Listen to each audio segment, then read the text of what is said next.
We have a really fascinating lesson that we're going to get into now, and it's on a topic that I honestly don't think anybody has taught before in terms of modern teaching. Maybe in the past they did, but as far as recent teaching is concerned, I don't think anyone's covered this topic, and that's a look at the pastimes and entertainment that was popular in the Muslim world.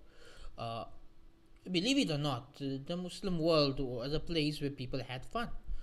This picture, for example, shows us one of the most popular sports in the ancient Muslim world, which is elephant polo. Right? In some countries, this is still a sport. In some Muslim countries, this is still a common pastime, elephant polo. They literally ride around on elephants trying to score goals with a ball. It's something many of us don't even know exists, but it was a popular part of Muslim culture and remains so in some countries right until today. And the point of this is to show you that our history is not all wars and battles and politics. There are other sides of our history which, for some reason, nobody talks about. And again, this course is all about talking about those parts of our history. So today, we're going to look at the history of fun and games in the Muslim world. And to get started, let's take a look at what does Islam have to say about recreation, about having fun.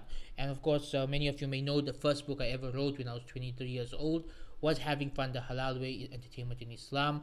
And again, it's a topic that I've been passionate about from a young age because I grew up in an environment where we were taught that having fun is haram. And when I studied the Quran, when I studied Hadith, and specifically when I studied history, it completely contradicted that teaching.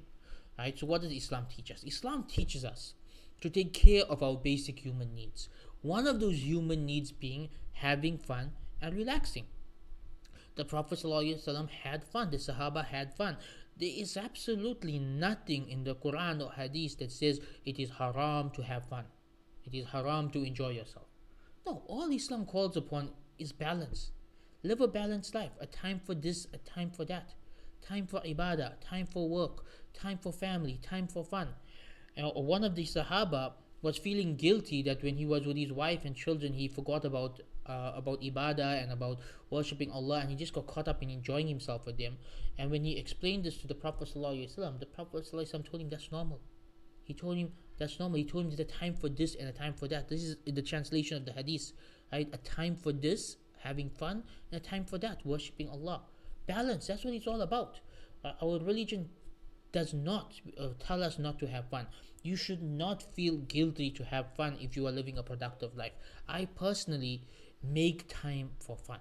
If you look at my daily schedule, I have time for my writings, for my course recording, for my management work, for homeschooling my children, for all of this. But I also have time to relax and enjoy myself because that is something that you need to do in order to be your best, in order to be effective, in order to have a balanced and happy life. Reality is that the Prophet ﷺ and the Sahaba, they had many fun activities. Right? If you look at how they lived their lives, despite all the difficulties going on around them, death and war and enemies and hypocrites and spies and dealing with all these things, they still had fun. You still hear stories of them running races with their wives and having horse racing and having wrestling and singing while building the masjid and singing while building the trench and children running around in the streets chasing each other.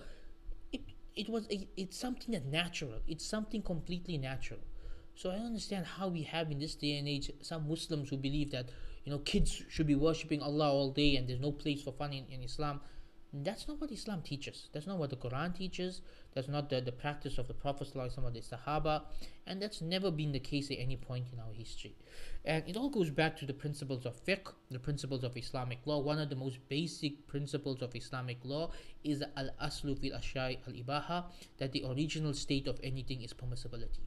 Meaning, when it comes to the halal things of this world, when it comes to the things of this world in general, everything is permissible unless it is something that Allah has prohibited or it's something harmful to you.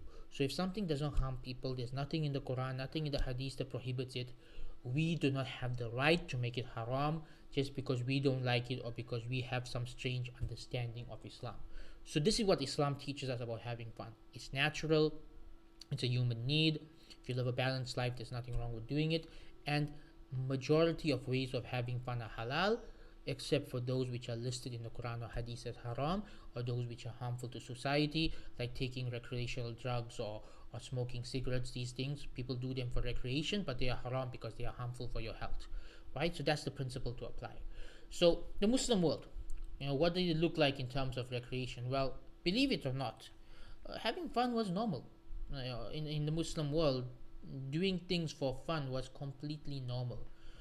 Again, some of us have this warped idea that the Muslim world was, wherever you went, it was just awliya. There's just ulama and mujahideen and people making dhikr and children sitting and studying Quran. Reality, it was normal people.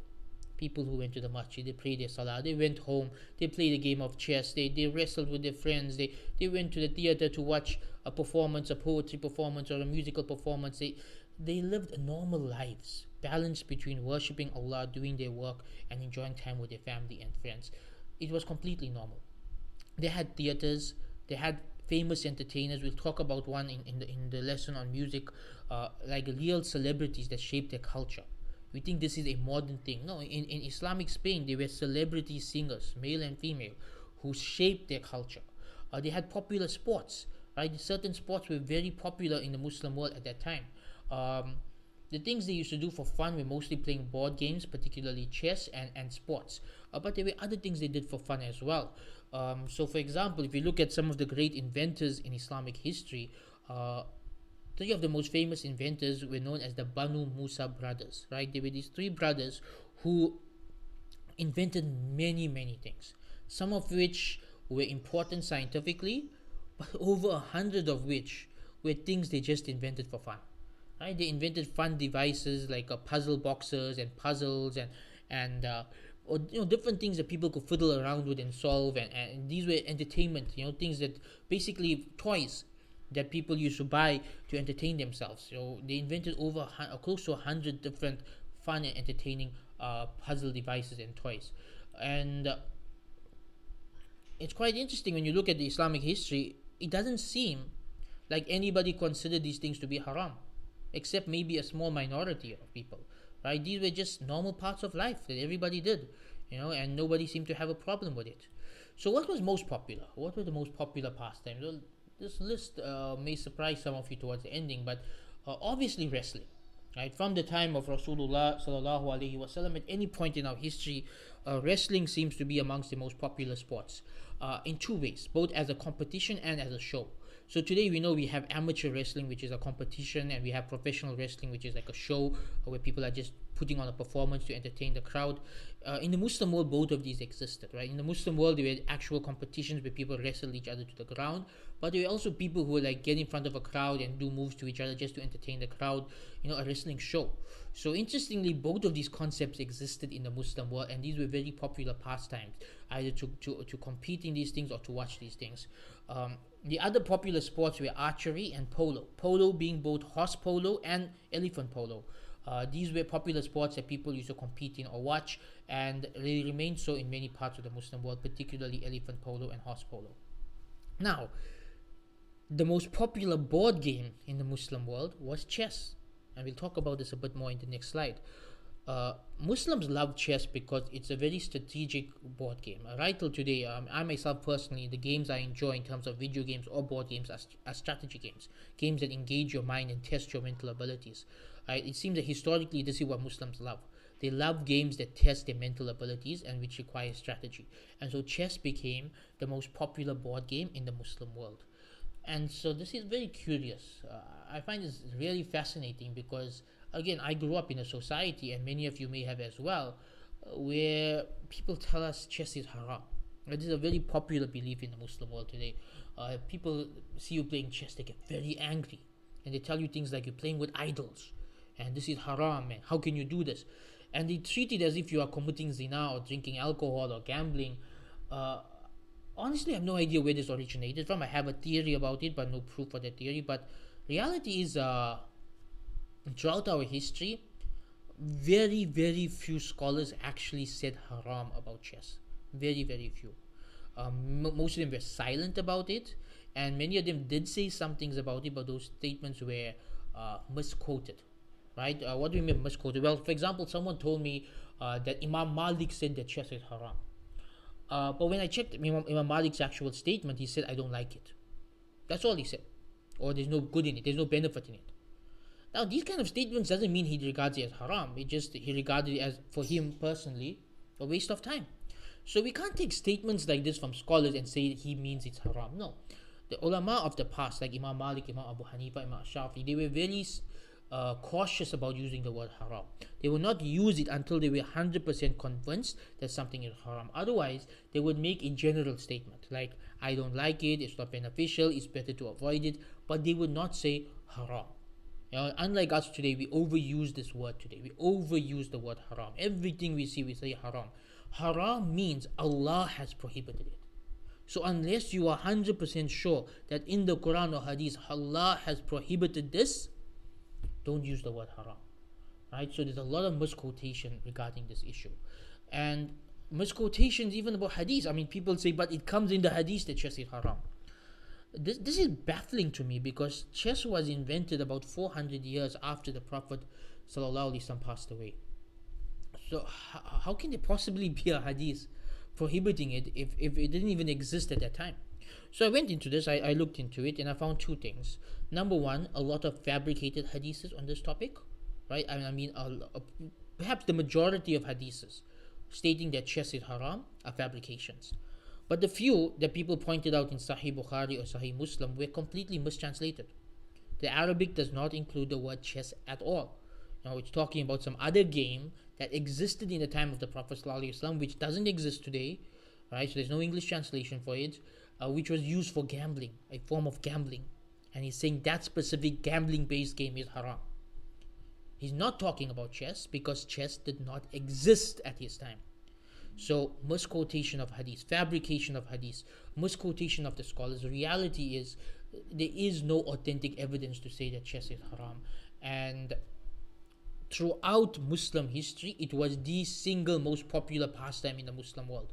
Yes, you don't see any stories of ulama going and breaking the chessboards and boycotting the chess games and telling people to be arrested for playing chess or getting it banned from society. Nothing at all. In fact, you even hear stories of ulama playing chess, right? It was like a norm, a complete and total norm. So the point I'm getting at is, once again, be careful with the word haram. Don't just say this is haram, that is haram. Research the Quran, the Hadith, history, the exact words of the scholars. Don't just jump into these fatwas, because many a times these fatwas that people made up in the past 100 years, very often they really don't have a historical basis. I specifically noticed in the past 100 to 200 years, Muslims have been too quick to say this is haram or that is haram, even if the early scholars never said any such thing. And it's fascinating about the game of chess is that even the word we use today, checkmate, has its origins in Persian Muslim culture. I mean, think about it. What does checkmate mean? It's not an English word. There's no real meaning to the word checkmate. It's actually the anglicized form of the Persian and Arabic phrase Shah Mata. Shah means king. Mata, those of you who know Arabic, Mata means what? Dead. Shah Mata, the king is dead. You put your bead in a position where the king is trapped and you say Shah Mata, the king is dead. And that's the end of the game. Right? And this got anglicized into the word checkmate. Fascinating. Very, very fascinating. So what can we learn from this? And I really hope you found this as fascinating as I did. As I said, I don't think anyone's done this before. Tackled this part of our history and showed how having fun was normal, right? And so what this shows us is that our generation is really, really warped in our understanding of entertainment and our understanding of history. Right? We have this idea that the Muslim world was just awliya everywhere, and that they just did ibadah all day, and that Muslims should only worship Allah, and having fun is haram, and astaghfirullah, how can you do fun things? This is not Islam. This is something that popped up in the past 100 to 200 years, and it's really had a very negative impact on the ummah. We must understand, Allah has only made haram that which is bad for us. Everything else is halal, right? One of the principles of Islam is that Allah wants life to be easy for us, not difficult for us, right? يُرِيدُ اللَّهُ بِكُمُ الْيُسْرَ وَلَا يُرِيدُ بِكُمُ الْعُسْرَ. This is in Surah Al-Baqarah. Right? Allah subhanahu wa ta'ala says, when talking about fasting, Allah wants things to be easy for you. He does not want things to be difficult for you. This verse has been taken by the scholars of Islam as the general principle of fiqh. Fiqh is meant to make life easy for the Muslims. So when people come up with this new fiqh where everything is haram and every form of having fun is haram, they are going directly against one of the most fundamentals of this religion, which is it's supposed to make life easy for us. And these individuals are making life very difficult for us. So we have to educate people. We have to educate people so that the religion is easier for the next generation to practice. Because what's happened is many people in our generation who were raised with a strict, overly strict, everything is haram version of Islam, many of these people left Islam, or they stopped practicing Islam and just remain Muslims by name. They were chased away from the religion. They were put off from the religion and religious people. You know, we have a society today where some Muslims are so scary, so strict, so mean, so harsh, so rough, so judgmental, that they make Islam look like this burdensome, scary, harsh religion that you'll never be good enough for. And because of them, many other people run away from Islam. But the reality is, this is not Islam. This is not what Islam teaches. This is not the Islam of Rasulullah sallallahu alaihi wasallam and the early Muslims. They were far more relaxed, far more easygoing, far more understanding, and they allowed people to live normal lives.